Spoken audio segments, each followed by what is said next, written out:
Assalamualaikum warahmatullahi wabarakatuh. Apa kabarnya guys? Semoga kabarnya baik-baik saja ya. Kali ini kita akan membahas tentang IPO atau Initial Public Offering. Apa itu IPO saham? IPO atau Initial Public Offering adalah proses di mana sebuah perusahaan membuka diri untuk menjual saham kepada publik untuk pertama kalinya. Ada beberapa alasan mengapa sebuah perusahaan memilih untuk melakukan IPO. Antara lain, pertama, pendanaan. Salah satu alasan utama perusahaan melakukan IPO adalah untuk mendapatkan dana tambahan. Melalui penjualan saham kepada publik, perusahaan dapat mengumpulkan modal yang dapat digunakan untuk membiayai ekspansi bisnis, melakukan investasi, membayar hutang, dan lain sebagainya. Kedua, likuiditas. IPO memberikan likuiditas pada saham perusahaan. Dalam arti, saham perusahaan menjadi dapat diperdagangkan di pasar saham. Dengan demikian, pemilik saham perusahaan dapat menjual saham mereka kapan saja. Dan investor baru dapat membeli saham perusahaan yang telah terdaftar di bursa saham. Ketiga, branding dan citra perusahaan. IPO dapat meningkatkan citra dan branding perusahaan. Dengan menjadi perusahaan terdaftar, perusahaan menjadi lebih dikenal oleh publik dan investor, sehingga meningkatkan kepercayaan dan reputasi perusahaan. Keempat, pemilik perusahaan dapat melepas sebagian saham. IPO juga memberikan kesempatan bagi pemilik perusahaan untuk melepas sebagian saham perusahaan.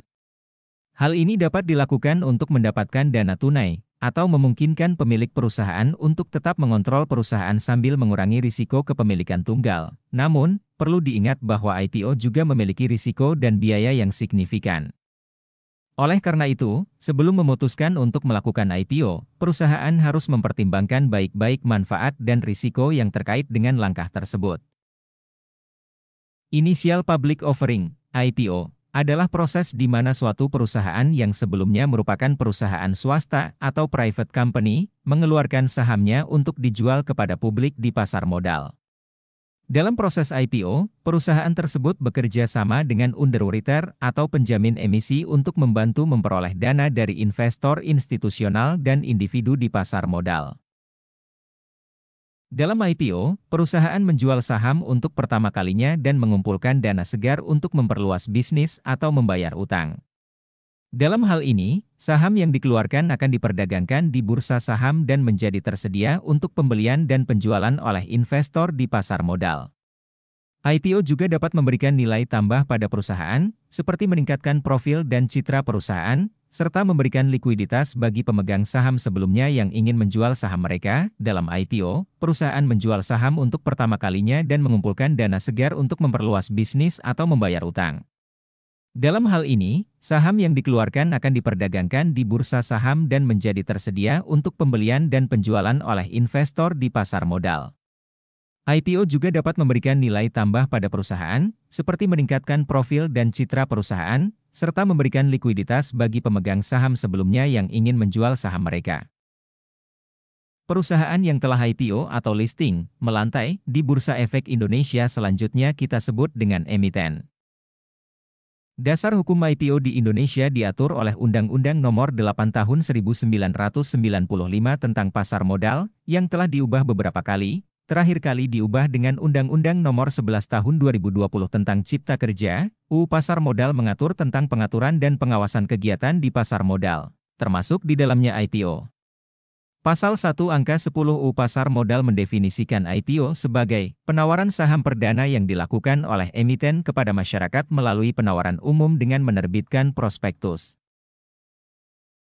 Selain itu, peraturan-peraturan pelaksanaan yang berkaitan dengan IPO juga diatur oleh Otoritas Jasa Keuangan, OJK, yaitu lembaga yang bertanggung jawab atas pengawasan dan pengaturan kegiatan di pasar modal di Indonesia. Beberapa peraturan pelaksanaan OJK yang berkaitan dengan IPO antara lain, Peraturan OJK Nomor 1 POYK 04/2013 tentang penawaran umum efek, Peraturan OJK Nomor 5 POYK 04/2013 tentang prospektus, Peraturan OJK Nomor 9 POYK 04/2018 tentang penerbitan dan penawaran efek.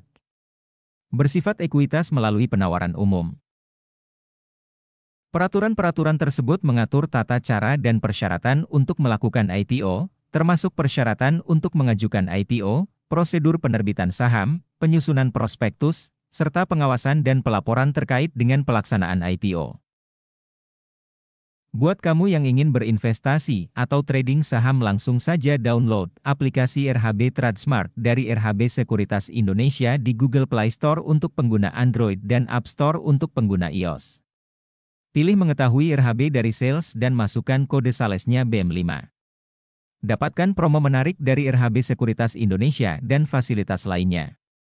Terima kasih telah menonton video ini sampai selesai. Like, share, subscribe-nya sangat berarti. Happy lucky, happy trading, dan happy investing. Stay safe, stay healthy. Wassalamualaikum warahmatullahi wabarakatuh. Kita ketemu lagi di video berikutnya.